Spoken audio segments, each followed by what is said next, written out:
안녕하세요, 여러분. 힐링 토크 회복의 정선입니다. 요즘 뭐 감기, 독감 바이러스 얘기를 좀 많이 듣잖아요. 그만큼 세균과의 전쟁이다 할 정도로 우리 바이러스에 굉장히 공포를 갖고 있는데요. 근데 참 신기한 게요. 이렇게 독한 느낌의 세균, 이런 병균, 이런 바이러스가요. 앞에 어떤 말이 수식되느냐에 따라서 그 뜻이 완벽하게 달라진다는 거죠. 행복 바이러스, 웃음 바이러스, 긍정의 바이러스. 자, 이 병균의 앞에도 어떤 이야기가 수식되느냐에 따라서 우리의 삶은 완벽하게 변화된다는 거. 굉장히 참, 우리가 어떤 삶을 살아가야 될지 방향성을 정하는 그런 깨달음을 주는 그런 이야기였던 것 같아요. 그냥 저의 이야기입니다. 근데 오늘은요, 이분 만나자마자 저에게 여자로서의 긍정의 바이러스를 마구마구 뿌려주신 분입니다. 그런 달란트가 있으신 것 같아요. 자, 오늘 굉장한 행복 바이러스를 마음껏 누리실 수 있을 것 같습니다. 배우 최범호 씨 모셨습니다. 어서 오세요. 안녕하세요. 예. 7전 8기의 노력 끝에 1992년 MBC 21기 공채 탤런트로 데뷔한 탤런트 최범호. 작은 역할에도 최선을 다하며 각종 드라마에서 감초 역할을 하는 개성파 배우로 활약해왔다. 숱한 세상의 유혹과 흔들림 속에서 그의 삶을 형통으로 이끈 것은 바로 눈물 어린 아내의 기도였다. 하나님의 복음과 사랑을 전하는 성실한 하나님의 청지기. 탤런트 최범호의 회복 스토리를 시작합니다. 노셨던 분인 것 같다. 어머니가 참 좋은 보살이셨어요. 형이 뭐 믿음이 좋은 여자라며 그래. 하는 말이 그렇지, 자식아. 우리 사람이 있다고 그러면 그 죄욕을. 하나님 믿는 사람들이 보기에는 죄지만 나는 죄가 아니다. 제가 굉장히 충격을 받았어요, 그때.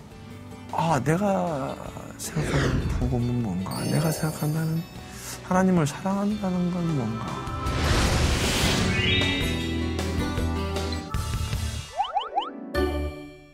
분장실에서부터 어찌나 그냥 저에게 바이러스를 많이 주셨는지 제가 지금 날아갈 것 같아요. 자존감이 충만해가지고. 정말 이 선희 씨를 만나는 순간 네네네.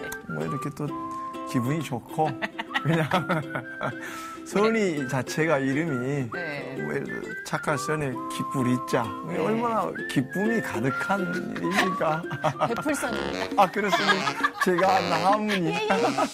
보통 착한 선을 많이 쓰시는데 그러니까. 예, 하나님이 꼭 베풀어야 기쁨을 주신다는 아니야, 그런 반대로 뜻을. 기쁨을 베풀어라. 그런 거죠. 그 생각은 못 해봤네요. 그렇죠. 항상 그렇게 따졌었는데. 그렇죠. 그러다 보니까 늘 베풀어야 묶일 기쁨을. 수가 있죠. 내가 선한 것을 많이 베풀어야지만이 기뻐진다라는 생각인데 실은 기쁜 것을 베푸는 거. 저 진짜 그 생각 처음 이렇게 들은 거야. 너무 감사합니다. 하나님이 보내셨네요. 진짜로 제가 하나님 저는 뭘 베풀어야 기쁜가요? 그렇지. 아니 왜 그렇게 못된 생각만 했을까요? 근데 못된- 기쁨을 베풀어라. 그렇죠. 저 이름대로 살고 있나요? 그렇죠. 그 길을 쭉 잘 가셔야죠. 자, 500원. 제가 냉커피 대접하겠습니다. 문득 궁금했던 건 이분은 모태신앙인가? 약간 그렇진 않을 것 같다. 왜냐면 굉장히 지금 막 이 불붙는 어떤 기점이 있었던 것 같고 그리고 과거에 그 분장실에서의 어떤 여러 멘트로 미루어 봐서 조금 노셨던 분인 것 같다. 하나님 언제 만나셨을까? 너무 궁금해졌어요.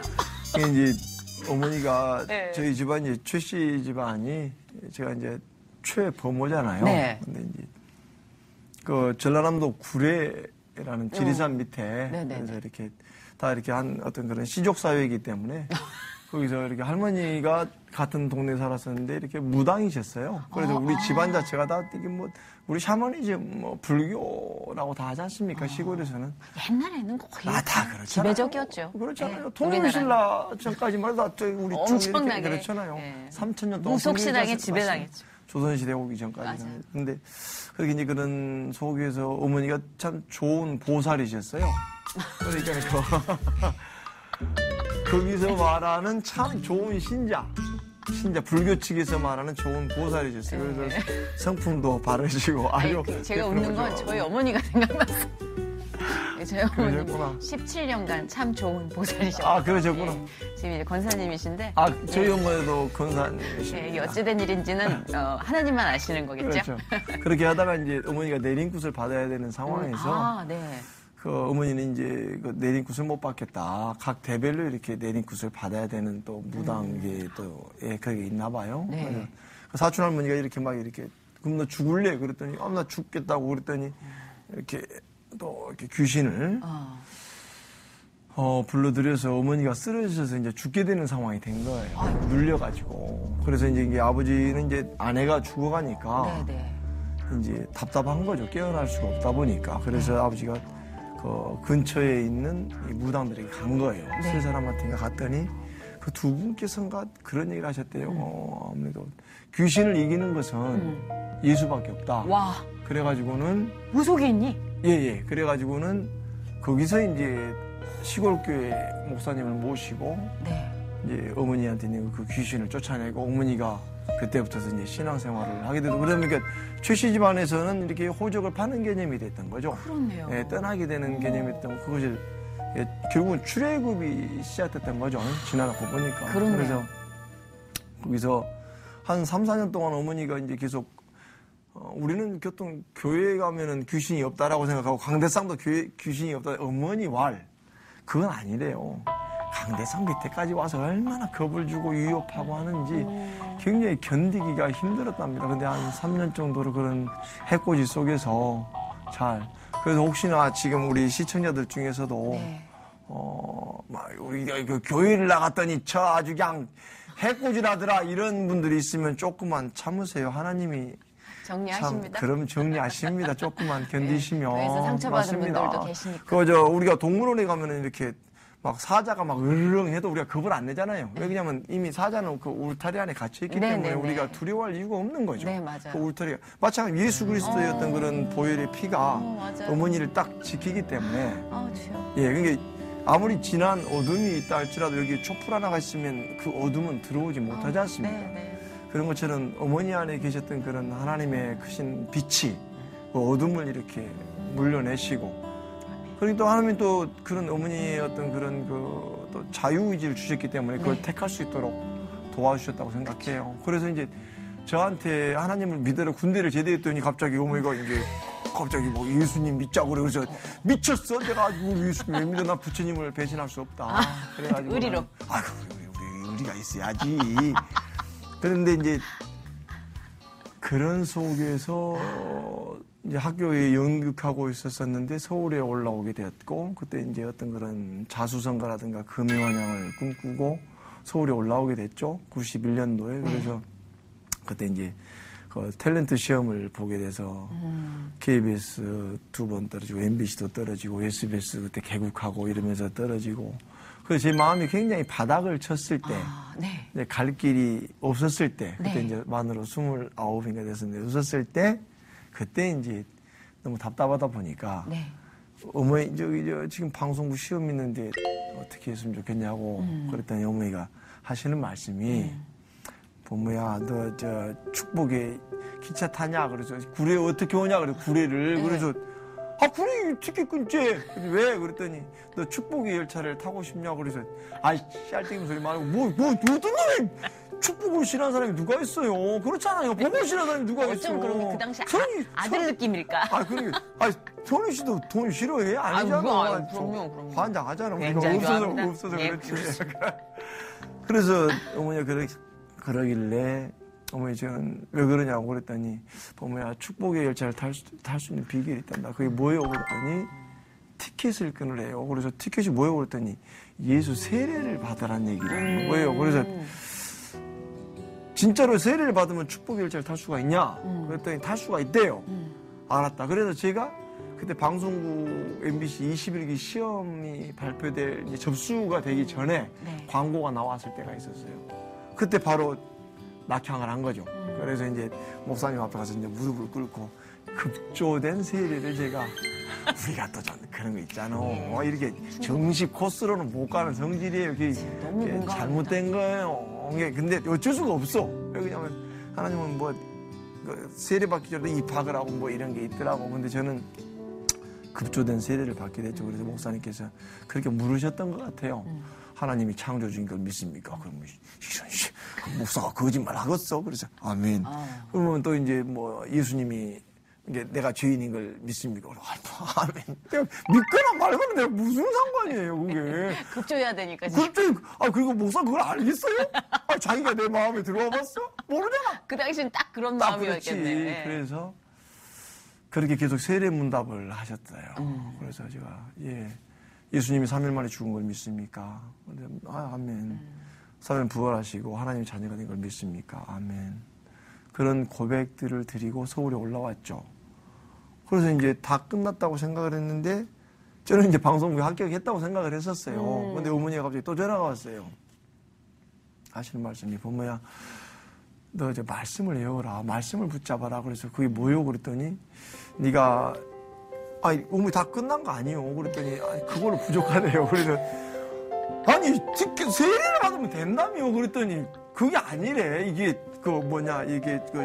말씀을 붙잡아야 된대요. 근데 말씀을 붙잡는 게 내가 뭔지 어떻게 알아 내가. 그렇지. 하나님을 붙잡으라는데 그렇지. 하나님을 붙잡는 게 뭐예요? 그랬더니 말씀을 붙잡으라고. 그럼 말씀을 붙잡는 게 뭐예요? 그랬더니 말씀을 이렇게 달달달달 외우라는 거예요. 그러니까 소가 어머니 소가 이렇게 풀을 먹고 이렇게 연물을 먹고 되새김질하듯이 네 이 주댕이에서 말씀이 졸졸졸졸 이렇게 되새김질을 해라.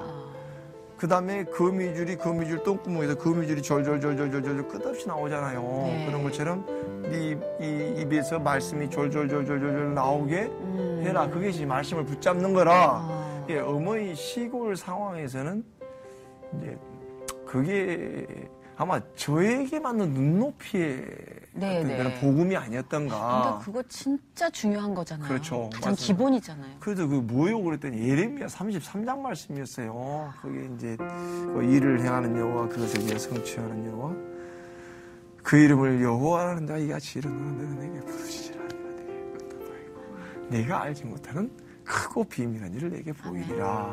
그래서 그게 다요. 그러니까 그걸 붙잡으래요. 그래서 요걸 갖다 어떻게 붙잡는다고 그랬더니 어머니가 그렇게 이제 소가 여물을 씻고 입에서 주무락주무락 하는 것처럼 너도 입에서 늘 그 말씀을 주무락주무락 하고 거미줄 똥구멍에서 거미줄이 졸졸졸졸 나오는 것처럼 너도 네 주댕이에서 늘 입이 그 말씀이 졸졸졸 나오게. 그래서 새벽마다 가서 이제 일을 향하는 여호와 그들을 성취하는 여호와 그 이름을 여호와는 이같이 너는 내게 보이지 내가 내게 응답하여 네가 알지 못할 크고 비밀한 내게 보이리라.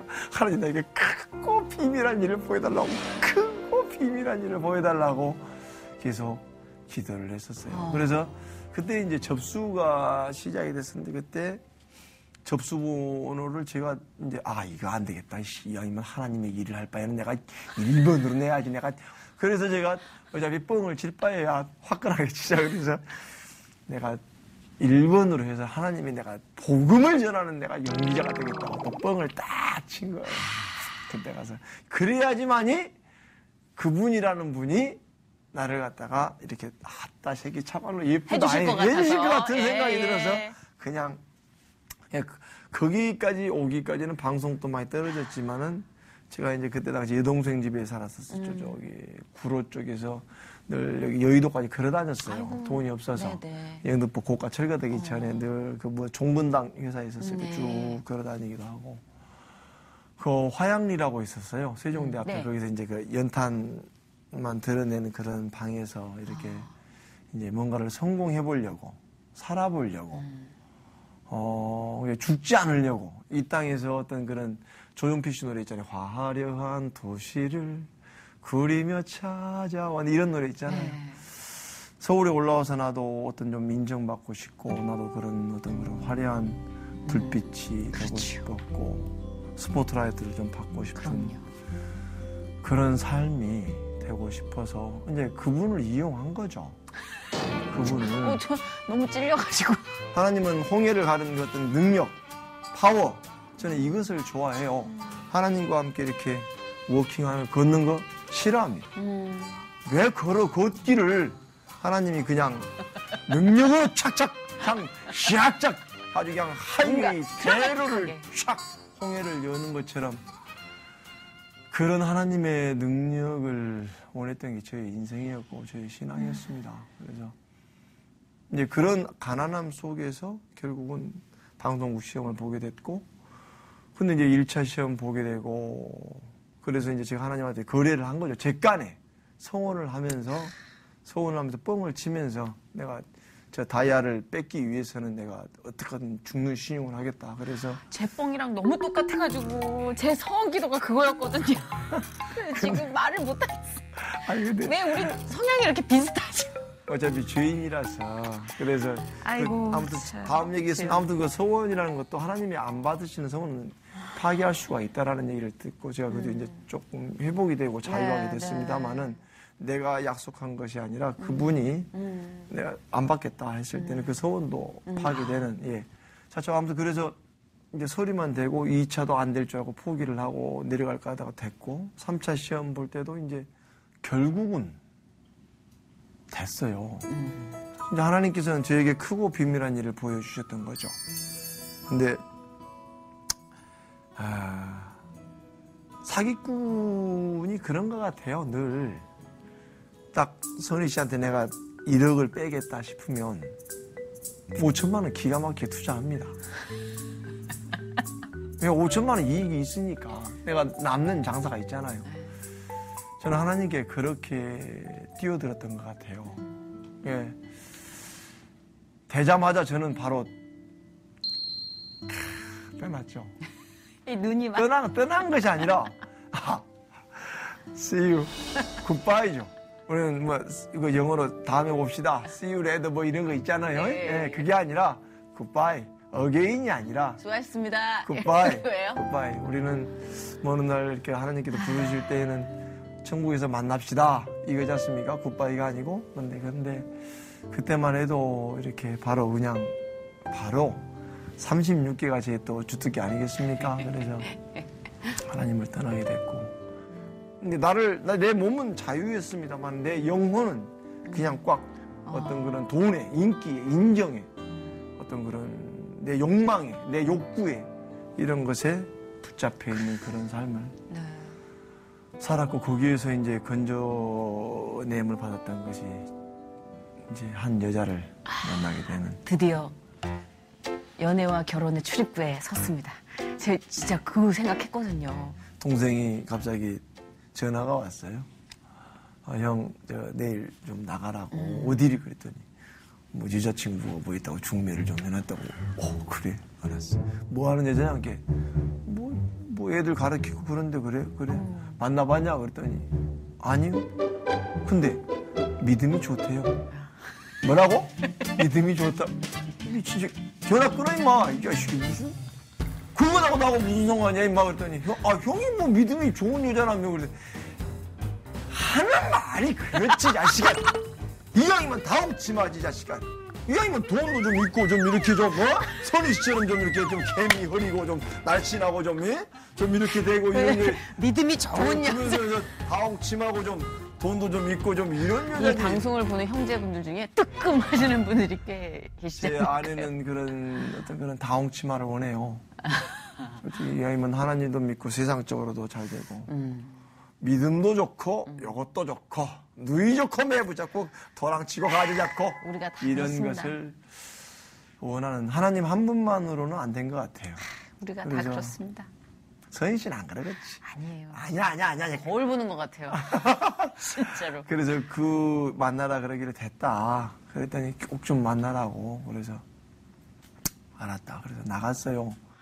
이제 그때부터서 시작됐던 것 같아요. 근데 이제 그분이 저를 위해서 저는 공식적으로 1년 반 동안 만난 적이 한 10번도 안 될 겁니다.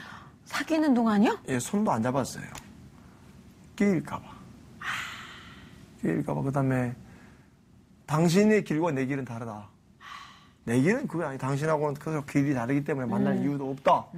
그래서 저는 예전 같았으면 한 여자를 만나면 어떤 한 여자로 보는 게 아니라 어떤 그런 성적인 대상으로 어떤 내 욕망을 채우는 대상으로 나의 어떤 그 무엇을 드러내는 어떤 그런 장식품으로 이런 걸로서 여자를 대했지 철저하게 어떤 그런 존재로서 여자를 대해본 적이 없습니다. 내 소유 개념으로 늘 그냥 그렇게 했던 거죠. 그런 관점으로 한 사람을 보고 있었고 모든 사물들을 다 그렇게 봤었었죠. 저것이 나에게 도움이 되면 너는 참 좋은 사람, 도움이 안 되면 나쁜 사람. 내 스타일이면 좋은 여자, 내 스타일 아니면 뭐 그런 여자. 또 아무튼 모두 다 그런 거였어요. 내 기준이었기 때문에 철저하게 어떤 그런 예, 관점 자체가 저는 그런 안경을 끼고 그런 종의 노릇을 하고 그렇게 살아왔던 제 인생길이었죠. 방송국 안에서 어떻게 짓불도 없는 제가 썩어도 준치라고 또 폼 잡고 싶어서 당신하고는 길이 다르다. 손도 안 잡았어요. 잡힐까봐.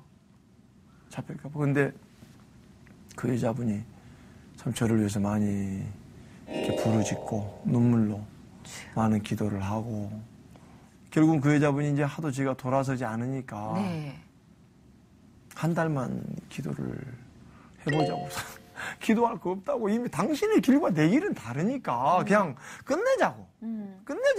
뭘 또 나는 당신하고 시작해본 적이 없는데 왜 또 뭘 시작하냐고. 그랬더니 그래도 알았다. 오케이. 그때 이제 온누리교회를 그 여자분과 가끔 가기도 하고 다니고 그랬었어요. 네. 그때도 이제 그냥 아무튼 뭐 그런 식이었습니다만. 그래서 그때 제가 이제 1년 반 때 네. 1월 말일 때 됐을 때 한 달이 다 돼갔었는데 12월 말일 때 그 얘기를 해가지고 1월 달에 안 만나고 연락하는데 1월 말일 때 이제 그런 제가 처음으로 이렇게 기도하는 중에 네. 기도라기보다도 하나님 요구 있는 중에 이제 갑자기 하나님의 어떤 그런 마음 가운데 음성이 있었어요. 부모야 너 왜 사냐? 왜 살다니? 저 하나님의 영광을 위해서 하는 거죠. 말을 잘해야 되잖아요. 우리 하나님의 영광이 뭐냐? 그래서 복음이죠. 복음이 뭔데? 하나님의 사랑을, 예수님의 사랑을 전하는 거죠. 누구에게? 방송국 배우들한테요. 그래? 너는 근데 누구한테 전하려고? 방송국 모든 사람들 아니야. 너는 예쁘고 멋있고 날씬하고 그런 여자들한테만 복음을 전해라고. 그럼 안 됩니다. 다 전해야 됩니다. 아니다. 그 사람한테 전해라. 또 물으시는 거예요. 부모도 왜 사냐고 그래서 하나님의 영광을 위해서 살죠. 영광이 뭐야? 복음을 전하는 거예요. 복음 누구한테? 예수님을 이렇게 전하는 거예요. 누구한테 전할래? 너는 여러 여자들한테만 전해야지. 아니요. 그걸 3번을 물으시는 거예요. 진짜요? 그런데 마지막 말씀이 저에게 애마 너는 네 옆에 있는 여자 하나 사랑하지 못하면서 복음을 전한다고. 제가 굉장히 충격을 받았어요. 그때. 내가 생각하는 복음은 뭔가? 내가 생각한다는 하나님을 사랑한다는 건 뭔가? 얼마나 거짓말이에요. 이게 복음을 전한다는 그거 자체, 그 말 자체가 얼마나 거짓말이냐고. 내가 늘 말로는 내가 당신을 사랑해요, 해요. 근데 늘 나는 세상을 향해서 늘 있으면서 나는 사랑해 하면서 안 들어가는 거야, 집에도. 이런 개놈이, 이런 잡놈이. 내가 이게, 주여. 이게 하나님을 사랑한다고 말은 해요. 근데 끊임없이 내 관점, 내 욕망 속에 갇혀 있으면서 나는 하나님을 사랑한다 얘기를 해요. 이런 개 같은 놈이. 그러면서 또 그걸 또 가발을 잘해요. 포장을. 교회도 가서 열심히 예배드리고 또 11조도 내고 헌금도 하고 이러면서 봉사도 열심히 해요. 다 속아요. 다.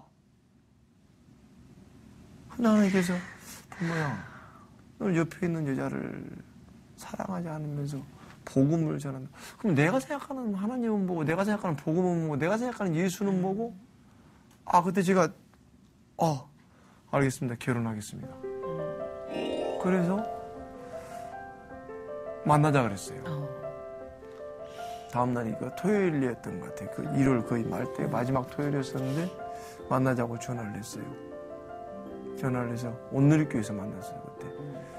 그 온누리교회에서 만나서 토요일날 그때는 새신자 예배가 있었던 것 같아요. 그때 이렇게 딱 이제 둘이 온누리교회는 크지 않습니까? 근데 뒤에가 둘이 딱 이렇게 앉아서 그 육적인 소욕과 성령의 소욕이 싸우지 않습니까?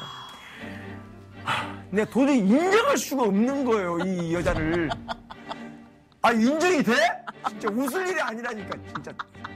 무슨 일이 아니라 남의 일이라고? 남의 일이 아니라 내 일이라 웃는 거예요. 오케이. 너무 공감하니까. 인정이 안 되는 거예요. 왜냐하면 내 자존심이 이걸 이렇게 하나님의 뜻이라고 내가 가긴 가겠는데 깨닫긴 깨달았는데 이걸 이렇게 내 육적인 삶이 이렇게 확 안 바뀌었지 않습니까? 지금 내가 이제 깨닫게 되고 알긴 아는 것과 행동하는 건 다 다르지 않습니까? 다르죠. 교회에 딱 앉았어요. 근데 앉았는데 딱 이렇게 앉아 말도 못하고 딱 있었어요. 근데 이제 그때 리허설을 했던 것 같아요. 거기서. 근데 어떤 부부가 나와서 노래를 딱 했어요. 그때 불렀던 노래가 하나님께서는 우리의 만남을 계획해 놓으셨네. 인정하고 싶지 않더라고요. 정말로 인정하고 싶지 않았어요. 왜 당신이 계획한 길에 내가 로봇이냐고. 내가 왜 가야 되는데. 그런 반문도 있었고. 그러면 부모 너는 하나님을 사랑한다면서. 그럼 모순이잖아요. 내가 만약에 선희 씨를 사랑한다고 한다면은 선희 씨가 사랑하는 걸 내가 사랑하는 게 사랑이지 않습니까? 네. 내가 사랑한다고 한다면은 그 사랑을 내가 원하는 것을 요구하는 게 사랑이 아니라 내가 너를 사랑하기 때문에 너는 내 사랑을 다 받아주는 게 이게 사랑이 아니라 반대로 당신이 사랑하는 것을 내가 들어주는 게 사랑이지 않습니까? 네. 그게 사랑은. 난 하나님을 사랑한다고 얘기를 해요. 이런 주댕이가. 여러분 마음 심보가 근데 거기는 가기 싫은 거야. 정말 너무 발로 확 차버리고 너무 알 것 싶다. 같아. 근데 그런 걸 알겠습니다 해놓고 아무 말도 않고 그냥 가자고 헤어지자고 그냥 헤어졌어요. 집에 가서 전화를 했어요. 차마 눈앞에서 말을 못하겠고 경숙 씨 결혼합시다. 전화로 프로포즈 하신 거예요. 전화로 결혼하자고.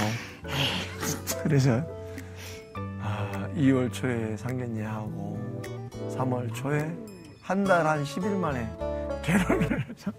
근데 전 대단한 게요. 그 부인 되시는 분께서 예, 내 배우자가 나를 사랑하지 않는 걸 알아요. 예. 그럼에도 결혼을 했다는 저는 그 사실부터 좀 놀랐고 두 분의 이 결혼 스토리도 너무 충격이에요, 사실.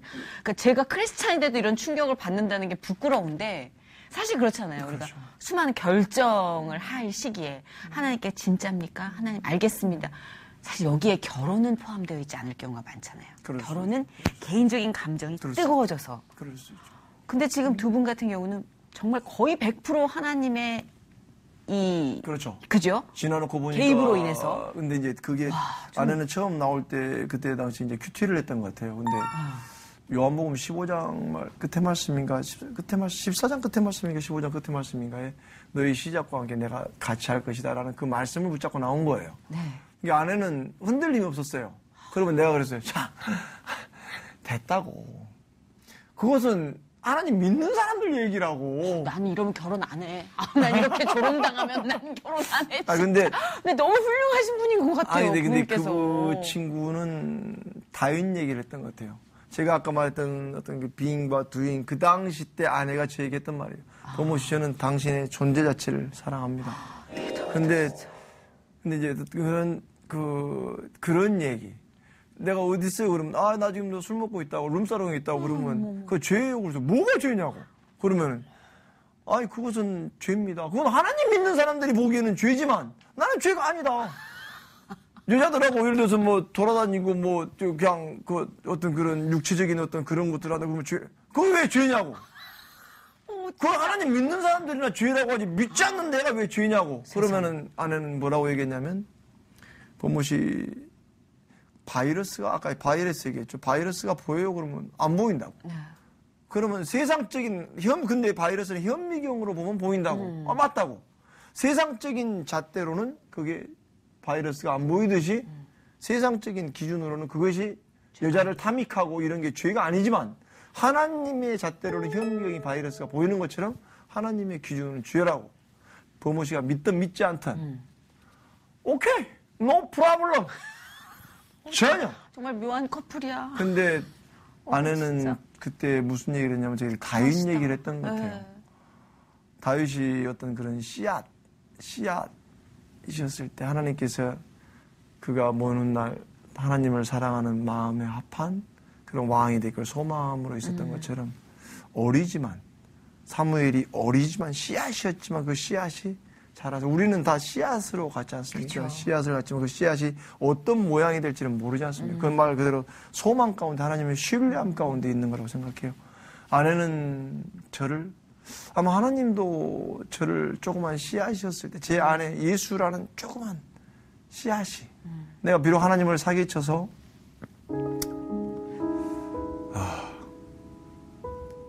비록 그랬다 할지라도 그 씨앗 하나가 제가 딱 떨어졌을 때 내가 오바이트 하는 그 전봇대 밑에서 주님은 바라보시면서 내가 또 술집에서 혹은 또 어떤 그런 다른 다 안 좋은 장소에서 그렇게 탐닉과 어떤 내 욕망을 채우고 있었을 그 현장 가운데서 주님이 바라보시면서 그냥 아프셨겠죠. 근데 그 씨앗을 보면서 그래 네가 그놈이 먼 훗날 네가 베드로가 시몬이 반석이 될 걸 혹은 어떤 씨앗이 커서 어떤 그런 공중의 새들이 머무는 겨자 씨가 그렇게 될 걸 하나님께서 지금도 과정 중에 있지만 훈련 가운데 있지만 그것을 아내에게 그런 눈을 주셨다고 생각해요. 그렇기 때문에 아내가 잘나서가 아니라 아내에게 그런 눈을 주신 그런 사랑을 주신 하나님께서 그 씨앗을 보게 하시고 그 씨앗이 우리들의 관점이 선희 씨 안에 있는 그 씨앗을 못 보는 거죠. 본다 할지라도 그것을 소망 가운데서 내가 하나님을 신뢰함으로 그걸 바라보지 못하는 거죠. 내 욕망이 있으니까. 그렇죠. 따로. 또 내 스타일이 아니니까. 맞아요. 예를 들면 그 씨앗이 내가 원하는 것은 사과 씨를 맺고 싶은데 보니까 이런 거죠. 그것이 아내에게 하나님께서 그러지 않고 그 정도로 제가 강팍하고 어떻게 보면 이런 그 대리석 이런 거 있죠. 싹이 안 나는. 네네네. 저는 싹이 안 나요. 저는 그걸 당연하게 생각했어요. 깨끗하고 얼마나 좋냐. 저는 싹이 안 나는 대리석이었습니다. 어떤 논리나 어떤 개똥 철학으로 와도 제가 다 그걸 확 이겨버리고 합리화시킬 수 있는. 그렇죠. 무너뜨릴 수 있는 나름대로 궤변이 있었었죠. 근데 그것을 하나님께서는 쪼개시고 어떻든 이렇게 정으로 큰 바위도 정으로 누군가는 쪼개야 되지 않습니까? 그렇죠. 그 바위를 한꺼번에 폭파시킬 수는 없지 않습니까? 네. 누군가는 정으로 쪼개는 그 수고와 노력이 아내의 헌신과 눈물의 기도가 정으로 계속 그 나무를 그 바위를 쪼개고 여정 가운데 사랑하십니까?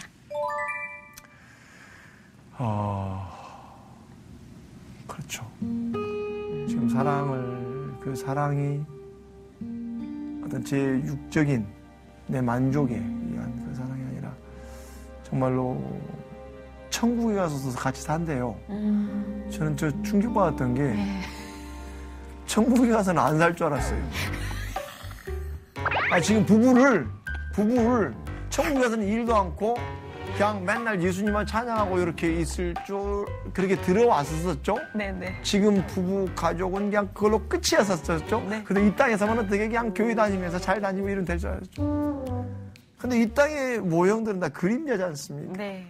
그 신학적으로 맞고 틀리고는 떠나서 근데 보니까는 천국에서도 같이 산다는 얘기를 제가 들었어요. 금시초문인데. 근데 제가 너무 충격을 받은 거예요. 예. 너무 충격을 받은 거예요. 진짜야? 제 설계도가 너무 잘못됐구나. 우리는 너무나 세상적인 설계도가 있는 거예요. 교회 다니면서도 그래서 이 땅에서만 대충 하고 그냥 천국에 가서는 그냥 각자 예수님을 이렇게 높이고 이 땅에 가지고 왜 준 거예요, 하나님께서? 왜 하나님을 아버지라고 얘기하며? 그렇죠? 그렇잖아요. 그렇잖아요. 네. 그런 것도 다 의문인 거예요. 근데 토라에서는 조금 제가 깊이까지는 모르겠습니다만은 정말 모르는 게 너무나 많구나라는 생각이 드는 거예요. 그렇네요. 모르는 정말로 게 너무 많네요. 그럼 왜 패밀리라 했었고 왜 그랬을까? 우리는 예수님의 어떤 머리에 붙어있는 몸이지 않습니까? 지체지 않습니까?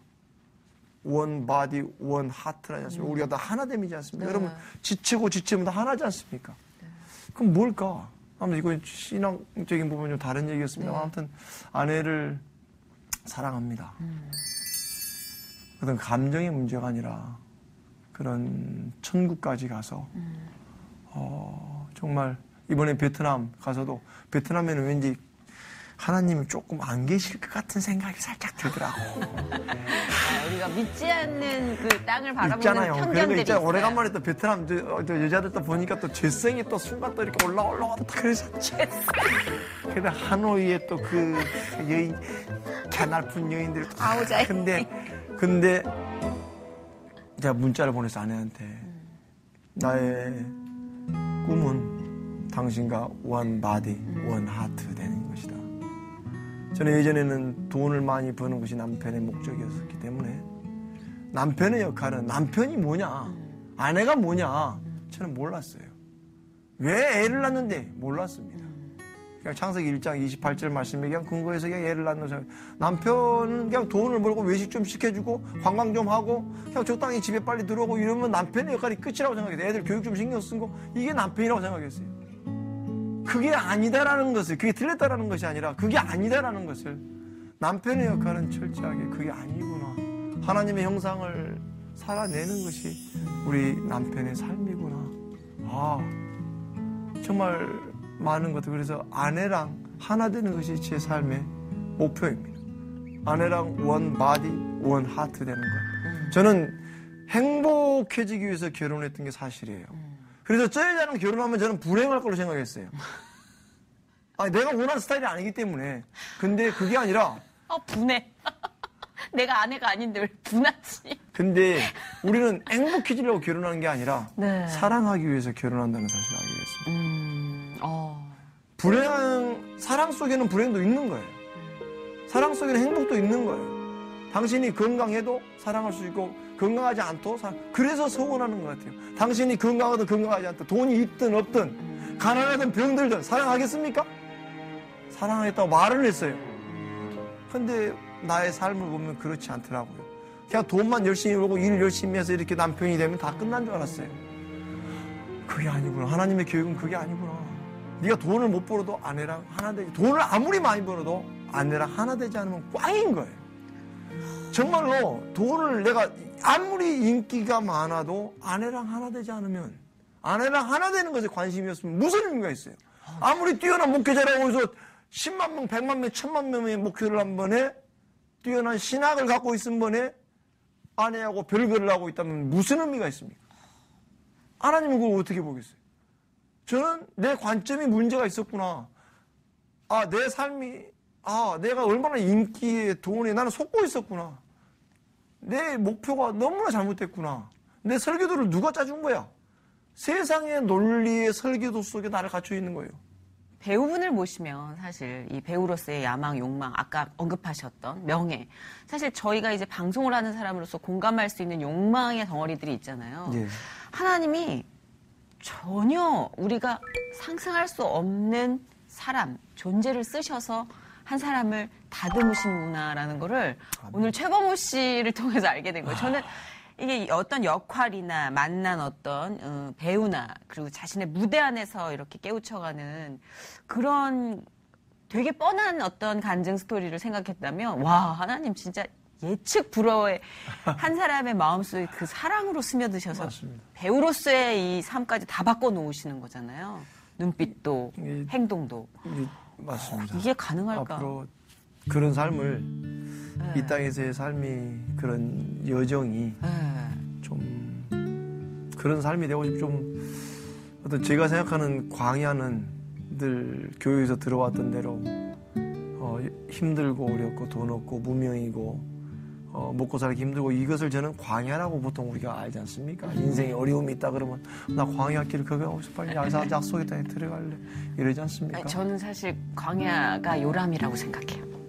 오케이. 네. 근데 이제 듣고 하나님을 보니까 가장 가깝게 만날 수 맞습니다. 있는. 그 광야는 나의 밍크 코트가 나의 좋은 차가 나의 경험과 노하우와 내 지식과 나의 어떤 혈연, 지연, 학연 모든 권력과 백그라운드가 다 무용지물이 되는 곳이 광야라는 얘기를 듣고 거기서는 오히려 이제 하나님의 말씀을 듣는 곳. 그렇죠.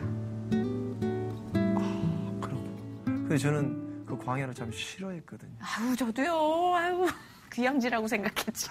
그래서 네. 최근에서 이제 다시 한번 여기서 정확하게 좀 하나님의 어떤 것을 부여받고 정말 제가 늘 마음에 오래전부터 암송해왔던 말씀이 한 구절 있어요. 그게 사도행전 20장 말씀이었는데 나의 달려갈 길과 주 예수께 받은 사명 곧 하나님의 은혜의 복음을 증거하는 일을 마치라면 나의 생명을 조금 더 귀한 것으로 여기지 아니하노라.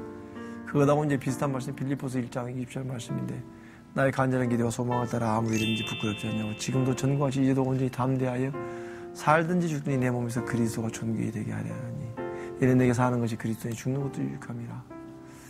저는 성경에 그것도 다 나를 위해서 외웠습니다. 그러면 내가 막 그렇게 하나님 제가 예수님을 존귀케 하는 삶이 되고 싶어요. 하나님의 은혜의 복음을 증가하고 싶어요. 그러면 하나님께서 다시키 너 저번에 싹수 있다. 너 저번에 막 내가 나 막 즉흥극을 하는 거야. 그래서 너 저번에 싹수 있으니까 너 진짜 내가 막 축복을 갖다 부어줄게. 이럴 줄 알았어요. 하나님이 속을 줄 알았어요.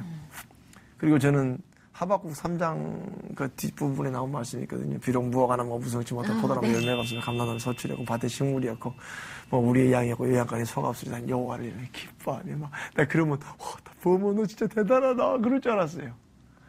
그다음에 다니엘 3장에서도 가면은 내가 뭐 그리 아니하실지라도 이렇게 그런 고백이 있거든요. 또 바울이 고백했던 내 은혜가 내게 족하도다 이런 얘기도 있고 또 뭐 여호와는 나의 목자시니 아무튼 좌우단지간에 제가 싫어하는 몇 군데 말씀들이 있어요. 싫어하는.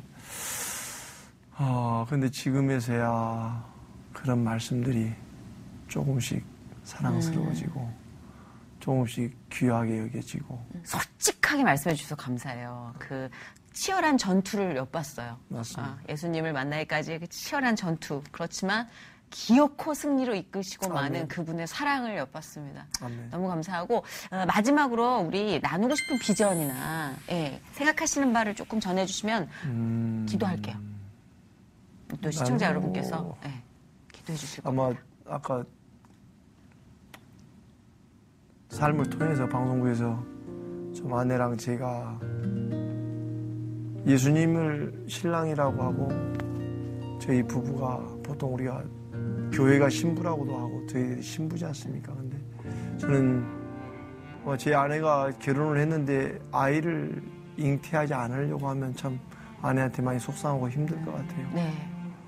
그리고 참 제가 주님을 신랑이라고 하면서 저는 주님의 신부로서 주님의 자녀를 잉태할 생각이 없을 때가 많습니다. 그건 뭐냐면 제자입니다. 저의 삶이 그런 사도 바울이 말했던 어떤 해산의 수고를 겪는 잉태의 수고를 겪는 그런 주님의 신부가 되고 싶습니다. 그래서 방송국 현장에서 한 명이라도 제자를 낳는 제자를 낳아볼 때 그 어떤 그런 애비의 마음을 알겠죠. 제가 그냥 겉모습으로 신앙생활이 아니라 한 명의 제자를 낳는 그런 하나님의 신부이고 싶습니다. 아유, 감사합니다. 저도 그 출산에 동참합니다. 아멘. 우리 모두 그 출산에 동참해야죠. 아멘. 맞습니다. 감사합니다. 오늘 진짜 귀한 시간 내주셔서 감사드리고 이 만남을 허락해 주신 하나님께 다시 한번 감사를 바칩니다. 감사합니다. 고맙습니다. 감사합니다. 네. 아, 이장 뭐 있죠?